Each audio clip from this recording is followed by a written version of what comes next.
لا كالعادة كالعادة، ما يقد يقعد قدام الكاميرا ولا ورا الميكروفون، ما هم الأولياء الأذكياء في كل وقت وفي كل حين.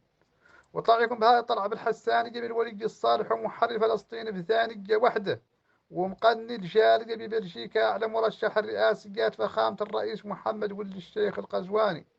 راجي من عند ربي انها تنال اعجابكم انتم وهم، ولو توصلوا مولي هو وهي في نفس الوقت فتوى ملزمة.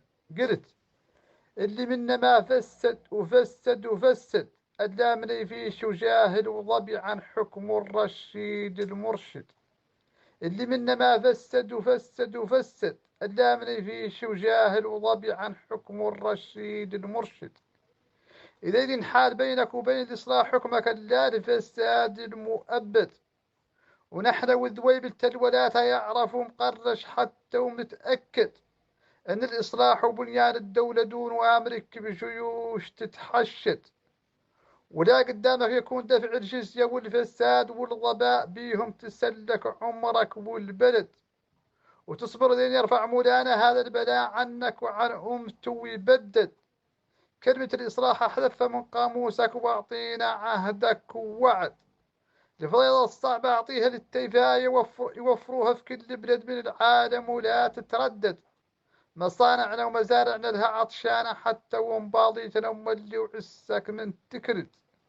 والعمالة الرخيصة من بلدك خليها تعبر المحيطات والله ويلك من ترمد. واللي ما فسد إلا ما يعرف حكمه والله عنده الشي الأمريك وقوات اللي تتحشد. الفضل قطعا ما قد تشوف شيء فيه إصلاح وخالق إلا الفساد وتفسد. مرشحنا فخامة الرئيس اللي ذيك الظرفية وذاك الحكم متحرر وبعهد. إذا تجتمع كلمتكم عليه بالمية بالمية زعيم وقايد ومرشد. يحلوه العلماء من ذاك حكم الفساد. الأمة اجتمعت كلمتها ولا منها متردد.